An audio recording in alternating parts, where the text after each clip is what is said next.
Assalamualaikum warahmatullahi wabarakatuh. Kembali lagi dengan saya Rian Effendi atau Rian PHRS. Oke, dalam kesempatan video kali ini saya mau reaksi pernyataan seorang tokoh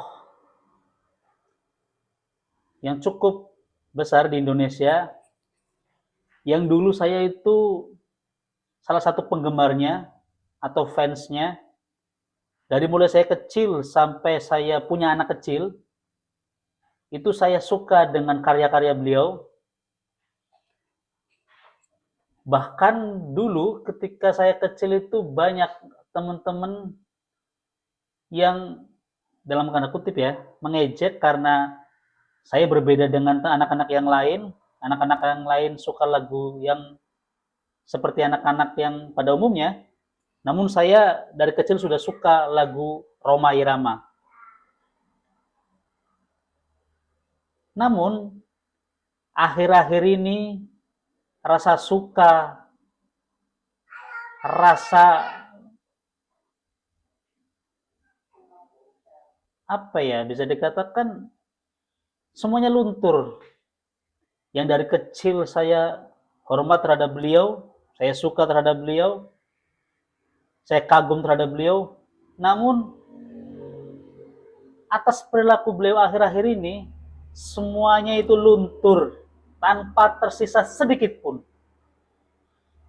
Kenapa? Karena Rhoma Irama jadi ikut-ikutan menghina, menafikan, memfitnah para habaib,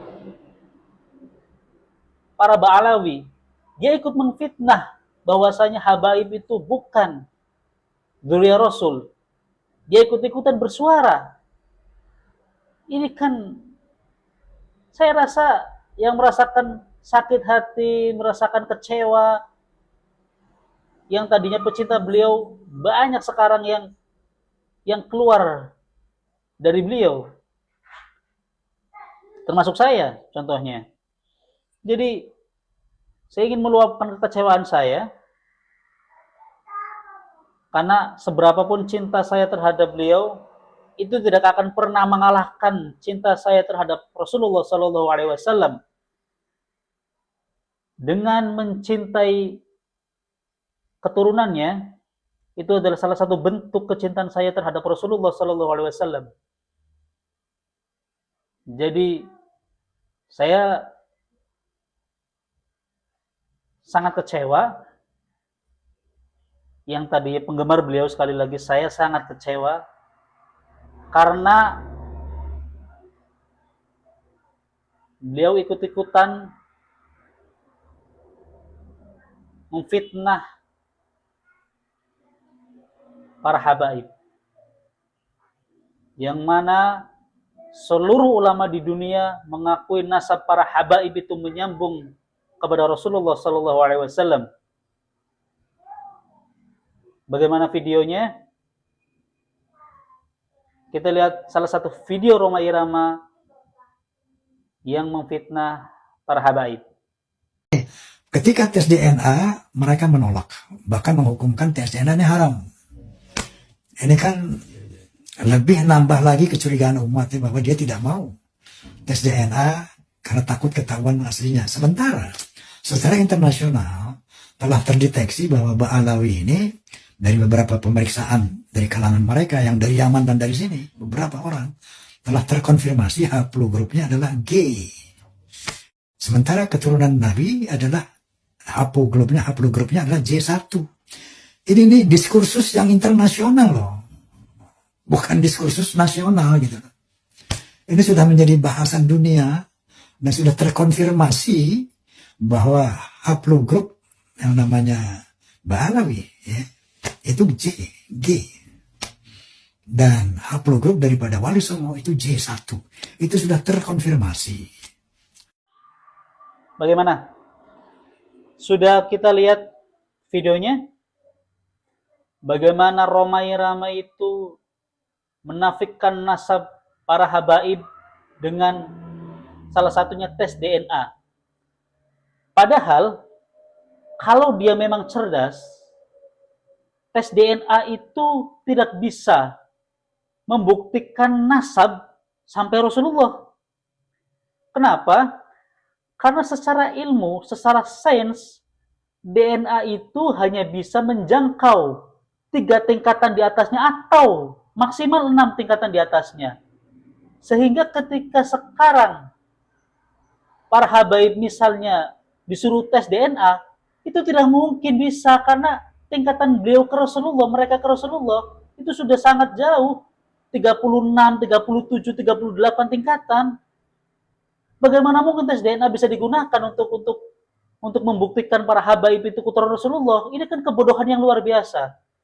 Jadi, saya rasa kalau orang tidak menguasai di satu bidang, maka jangan bicara tentang itu. Rhoma Irama hanya bisa bicara tentang lagu, bukan tentang nasab, bukan tentang DNA. Teman-teman bisa lihatlah, video saya ini mungkin berbeda dengan video-video lainnya. Mungkin bisa kelihatan, teman-teman kalau ngikutin video saya ya, reaksi saya itu biasa aja, tapi kali ini kekesalan itu ada. Yang lain juga kesel, tapi ini lebih kesel. Kenapa? Karena saya penggemar Roma tadinya.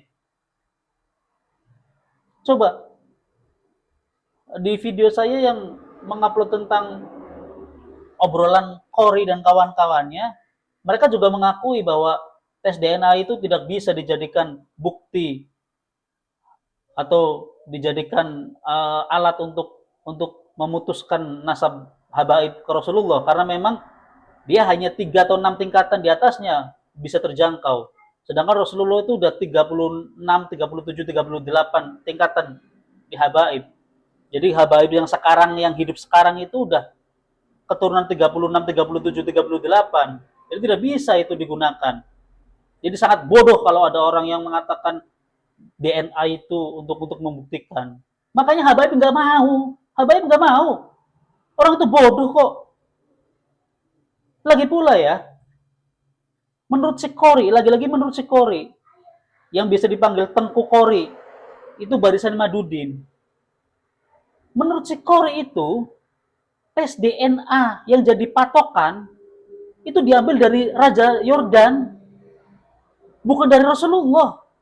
Jadi kalau ada yang sama DNA-nya, itu bukan Rasulullah. Bukannya nyambung ke Rasulullah, tapi nyambungnya ke Raja Yordan. Ini kan bodoh ini. Ini saya geram ini. Jadi sekali lagi lah, siapapun itu, mau lu raja dangdut kayak lu, Roma, kamu itu raja dangdut, jangan jadi raja ngibul, jangan jadi raja fitnah. Kalau kayak gini caranya, mulai sekarang bukan lagi raja dangdut, tapi raja ngibul, raja fitnah. Demi Allah, demi Allah, demi Allah, saya kecewa dengan Anda. Saya geram dengan Anda. Demi Allah. Itu aja dari saya. Semoga ini mencerahkan otak-otak yang masih waras. Ingat, dengarlah sesuatu apapun itu yang terucap dari ahlinya. Ketika dia ahli dalam bikin lagu, maka dia tidak bisa dijadikan patokan untuk berbicara apalagi nasab. Itu aja dari saya. Assalamualaikum warahmatullahi wabarakatuh.